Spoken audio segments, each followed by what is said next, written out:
গল্পতরু চ্যানেলে আপনাদের সাথে আছি আমি রাজ। পড়ছি হুমায়ুন আহমেদের লীলাবতীর মৃত্যু বইটি থেকে একটি আত্মজীবনীমূলক লেখা তিনি। রাত ৯টার মতো বাজে। আমি কি যেন লিখছি। হঠাৎ আমার মেজো মেয়ে ছুটতে ছুটতে এসে বলল, বাবা, খুব বিখ্যাত মানুষ তোমাকে টেলিফোন করেছেন। আমি দেখলাম আমার মেয়ের মুখ উত্তেজনায় চকচক করছে। ব্যাপারটা ঠিক বুঝলাম না। বিখ্যাত মানুষেরা যে আমাকে একেবারেই টেলিফোন করেন না তা তো না। মেয়ে এত উত্তেজিত কেন?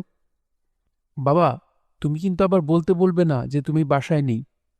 তোমার বিশ্রী অভ্যাস আছে, বাসায় থেকেও বলো বাসায় নেই। আমি বললাম, টেলিফোন কে করেছে মা? আমার মেয়ে ফিসফিস করে বলল, জাহানারা ইমাম। এই নাম ফিসফিস করে বলছো কেন? ফিসফিস করার কি হলো? বাবা, উনি যখন বললেন তার নাম জাহানারা ইমাম, তখন আমি এতই নার্ভাস হয়ে গেছি যে তাকে সালাম আলাইকুম বলতে ভুলে গেছি। বিরাট ভুল হয়েছে। যাই হোক, দেখা যাক কি করা যায়।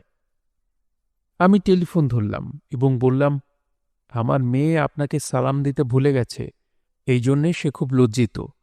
আপনি তাকে ক্ষমা করে দেবেন। সে আমার পাশে দাঁড়িয়ে আছে। ওপাশ থেকে তার হাসির শব্দ শুনলাম। হাসতে হাসতেই বললেন, আমি কিন্তু আপনাকে টেলিফোন করেছি কিছু কঠিন কথা বলার জন্যে। বলুন। আপনি রাগ করুন বা না করুন, কথাগুলো আমাকে বলতেই হবে। আমি শঙ্কিত হয়ে আপনার কথা শোনার জন্য অপেক্ষা করছি। আপনি স্বাধীনতা বিরোধীদের পত্রিকায় লেখেন কেন? আপনার মতো আরও অনেকেই এই কাজটি করে, কিন্তু আপনি কেন করবেন? তিনি কথা বলছেন নিচু গলায়, কিন্তু বলার ভঙ্গিতে কোনো অস্পষ্টতা নেই, কোনো আড়ষ্টতা নেই। আমি হকচকিয়ে গেলাম। আক্রমণ এই দিক থেকে আসবে ভাবিনি। তবে পত্রিকায় লেখা দেওয়ার ব্যাপারে আমার কিছু যুক্তি আছে। খুব যে দুর্বল যুক্তি তাও না। যুক্তিগুলো তাকে শোনালাম। মনে হলো এতে তিনি আরও রেগে গেলেন। কঠিন গলায় বললেন, আপনার মিসির আলি বিষয়ক রচনা আমি কিছু পড়ছি। আপনি যুক্তি ভালো দেবেন তা জানি, কিন্তু আমি আপনার কাছ থেকে যুক্তি শুনতে চাচ্ছি না। আপনাকে কথা দিতে হবে, ওদের পত্রিকায় লিখে ওদের হাত শক্তিশালী করবেন না। আপনি একজন শহীদ পিতার পুত্র। তুই রাজাকার স্লোগান আপনার কলম থেকে বের হয়েছে। বলুন আর লিখবেন না। আমি সহজে প্রভাবিত হই না। সে রাতে হলাম। বলতে বাধ্য হলাম, আপনাকে কথা দিচ্ছি, আর লিখব না। এখন বলুন, আপনার রাগ কি কমেছে? তিনি হেসে ফেললেন। বাচ্চা মেয়েদের এক ধরনের হাসি আছে, কুটকুট হাসি। বড়দের বিব্রতকর অবস্থায় ফেলে যে হাসিটা তারা হাসে, সেই হাসি। আমি বললাম, আমি সবসময় লক্ষ্য করেছি আপনি আমাকে আপনি আপনি করে বলেন। নিজেকে খুব দূরের মানুষ মনে হয়। দয়া করে আমাকে তুমি করে বলবেন। তিনি বললেন, আচ্ছা বলবো, এখন থেকে বলবো। তিনি কিন্তু আমাকে তুমি কখনোই বলেননি। যতবারই মনে করিয়ে দিয়েছি ততবারই বলেছেন, হ্যাঁ, এখন থেকে বলবো। কিন্তু বলার সময় বলেছেন আপনি।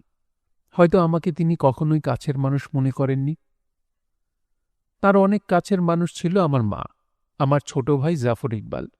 জাফর ইকবালের উল্লেখ তার লেখাতে পাই। ব্যক্তিগত আলাপেও জাফর ইকবালের প্রসঙ্গে তাকে উচ্ছ্বসিত হতে দেখি। শুধু আমার ব্যাপারেই এক ধরনের শীতলতা। হয়তো তার ধারণা হয়েছিল যে মহান আন্দোলনের নেতৃত্ব তিনি দিচ্ছেন, আমি সেই আন্দোলন এড়িয়ে চলার চেষ্টা করছি। যে ১০১ জন নিয়ে ঘাতক দালাল নির্মূল কমিটির আদিযাত্রা, আমি সেই ১০১ জনের একজন। অথচ পরে আমার কোনো খোঁজ নেই। কাজেই আমার ভূমিকায় অস্পষ্টতা তো আছেই। তিনি আমার প্রতি শীতল ভাব পোষণ করতেই পারেন, সেটাই স্বাভাবিক। আরেক দিনের কথা, তিনি টেলিফোন করেছেন। গলার স্বর অস্পষ্ট, কথা কেমন জড়িয়ে জড়িয়ে যাচ্ছে। আমি বললাম, আপনার কি শরীর খারাপ? তিনি ক্লান্ত গলায় বললেন, শরীর আছে শরীরের মতোই। আপনাকে একটা ব্যাপারে টেলিফোন করেছি। বলুন কি ব্যাপার? এই যে একটা আন্দোলন চালিয়ে যাচ্ছি, এতে অর্থ ব্যয় হচ্ছে। আমাকে চলতে হচ্ছে মানুষের চাঁদায়। আপনি প্রতি মাসে একটা নির্দিষ্ট অঙ্কের চাঁদা দেবেন। অবশ্যই দেব। আমি একজনকে পাঠাচ্ছি, এ মাসের চাঁদা দিয়ে দিন। জি আচ্ছা, কত করে দেব? আপনি আপনার সামর্থ্য মতো দেবেন। মাসে ২,০০০ করে দিতে পারবেন? পারব। একজন এসে চাঁদা নিয়ে গেল। পরের ২ মাস কেউ চাঁদা নিতে এলো না। আমার একটু মন খারাপ হলো। মনে হলো হয়তো সিদ্ধান্ত হয়েছে আমার কাছ থেকে চাঁদা নেওয়া হবে না। তৃতীয় মাসে টেলিফোন করে বললেন, কি ব্যাপার, আপনি আপনার চাঁদার টাকা দিচ্ছেন না কেন? আমি বিনীতভাবে বললাম, কেউ তো নিতে আসেনি। আমার এত লোকজন কোথায় যে পাঠাবো? আপনি নিজে এসে দিয়ে যেতে পারেন না? আপনি তো এলিফ্যান্ট রোডেই থাকেন, 2 মিনিটের পথ। আমি আসছি। ভালো কথা, আপনার সঙ্গে রাগারাগি করার মতো একটা ঘটনা ঘটেছে। আমি এসেই কিন্তু রাগারাগি করব। তিনি বিস্মিত হয়ে বললেন, আমি তো কিছুই বুঝতে পারছি না। এসে নেই, তারপর বুঝবেন। না, এখন বলুন।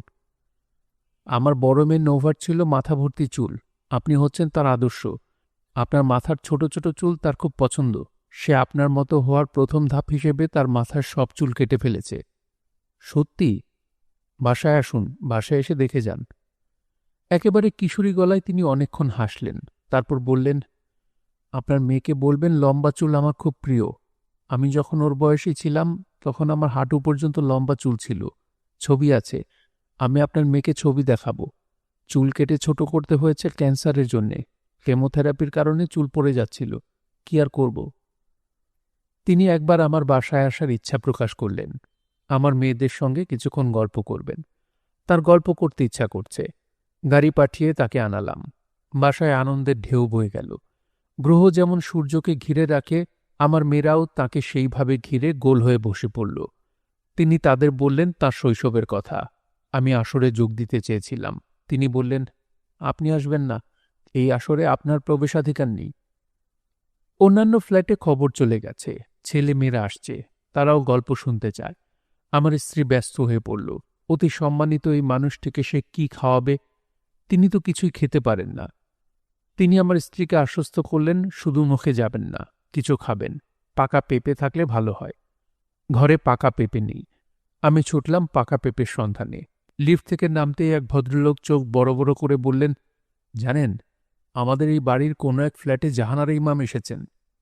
আনন্দে আমার মন দ্রবীভূত হল। এই মহিষী নারী কত অল্প সময়ে মানুষের হৃদয় দখল করে নিয়েছেন। তার মৃত্যুর সংবাদ আমাকে দেন আসাদুজ্জামান নূর। বাসায় তখন ক্যাসেট প্লেয়ার বাজছে।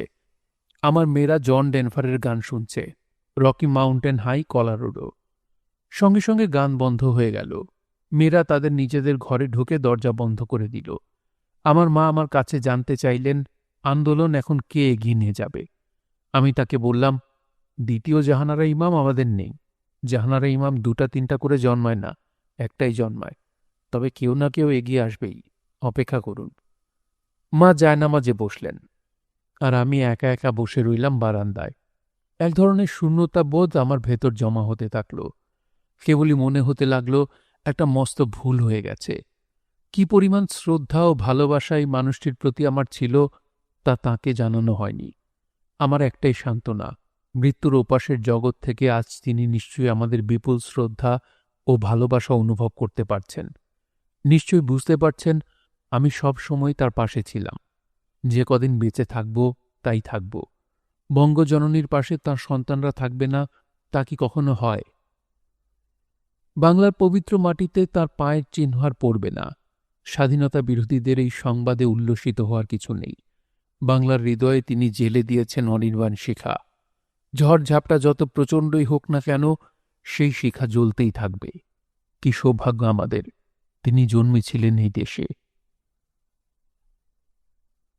শুনছিলেন হুমায়ুন আহমেদের লীলাবতীর মৃত্যু বইটি থেকে একটি আত্মজীবনীমূলক লেখা তিনি। লেখাটি আপনাদের কাছে কেমন লাগলো অবশ্যই কমেন্ট করে জানাবেন। ভালো লাগলে একটি লাইক করবেন, চাইলে শেয়ার করে অন্যকে শোনার সুযোগ করে দিতে পারেন। সবাই ভালো থাকবেন, সুস্থ থাকবেন এবং গল্পগুলোর সঙ্গেই থাকবেন। ধন্যবাদ।